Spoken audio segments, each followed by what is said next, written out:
Scammers don't target the gullible. They target the responsive. And by the time you realize you're one of them, you've already replied twice. Picture the messages you actually get. A text about a package that couldn't be delivered, an email from a bank about unusual activity, a call from someone claiming to be a grandchild in trouble. Most of them, you delete without thinking twice. But every so often, one lands on exactly the wrong day. You're tired, you're worried about money, you're expecting a delivery, and for 3 seconds, you're not sure. That 3 seconds is the entire business model. Scammers don't need everyone to fall for it. They need to find the specific people on the specific day when that 3 seconds of doubt is enough. Fraud researchers who study victim selection describe scamming less like hunting and more like farming. Most scam operations aren't crafting one perfect con for one perfect target. They're casting wide, cheap nets, then reading who bites, how fast, and how hard.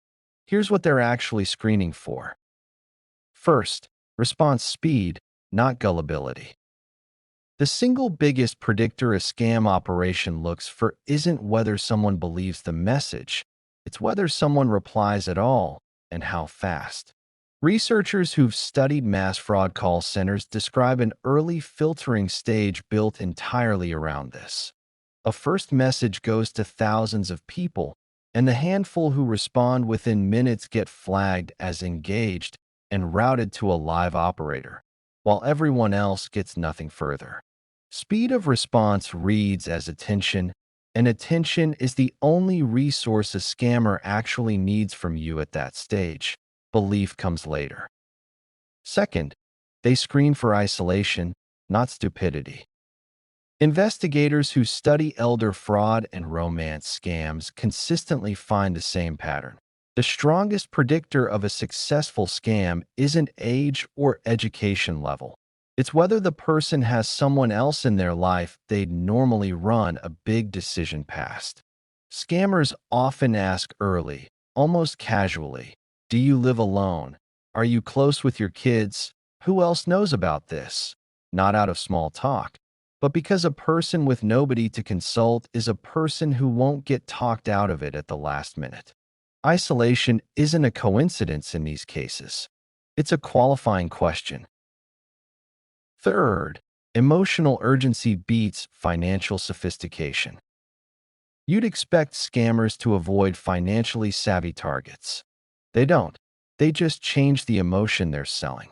Fraud psychologists describe a consistent pattern where the story is built around whatever emotional state overrides careful thinking fastest for that particular person. Fear of a family member in danger, fear of a frozen bank account, the hope of a windfall, the loneliness that makes a stranger's attention feel meaningful. The financial literacy doesn't matter much if the emotional trigger is strong enough to skip the step where that literacy would normally kick in. Fourth, they test compliance before they test commitment. Before a scam asks for real money, it usually asks for something small and low stakes. Confirm your name, click this link, verify this one detail. Researchers studying social engineering call this a compliance test. It's not about the information itself.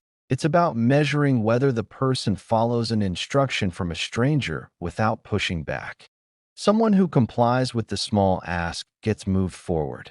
Someone who asks, wait, who is this again, gets dropped, because that question is exactly the kind of resistance the whole approach is designed to avoid.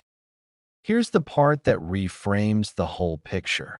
The traits that make someone a good scam target are, almost point for point, the same traits we normally consider signs of being a good, engaged person.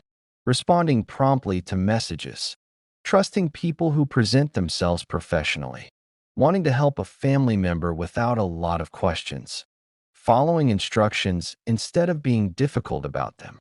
Fraud researchers have pointed out that this is precisely why scam victimization carries so much unearned shame. The qualities that got exploited are usually the same ones that make someone a decent, trusting person in every other context. Scam operations aren't succeeding by finding foolish people.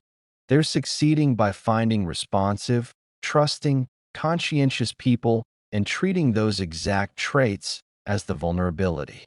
That's also why "just don't be gullible" has never been useful advice. It assumes the target pool is people who are unusually bad at thinking clearly, when the actual target pool is anyone reachable and responsive on the wrong day, which describes almost everyone at some point. Since the screening targets responsiveness and isolation rather than intelligence, the defense has to target those same two things directly. Build in a mandatory pause before responding to anything involving money, account access, or a family member in trouble. Not because you're not smart enough to evaluate it in the moment, but because the entire scam funnel is built around catching people before that evaluation happens. A pause of even 10 minutes removes you from the fast responder pool the operation is optimized around. Make it a standing rule in advance that any request like this gets run past one other person before you act. Not because you can't think for yourself, but because the isolation screen only works if you skip that step.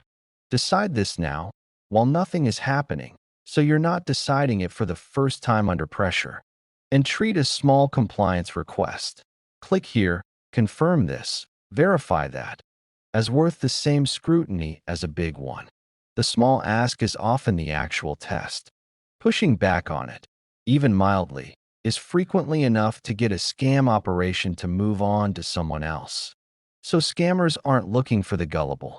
They're looking for the responsive, the isolated, the emotionally activated, and the compliant. And on the wrong day, at the wrong moment.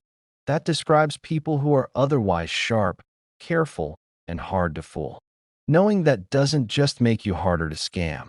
It's also the fastest way to stop blaming the people in your life who already got caught by one, because the traits that got them caught were never a character flaw. Have you or someone you know ever gotten close to falling for one of these? Tell me what tipped you off, and subscribe. We break down a pattern like this every week.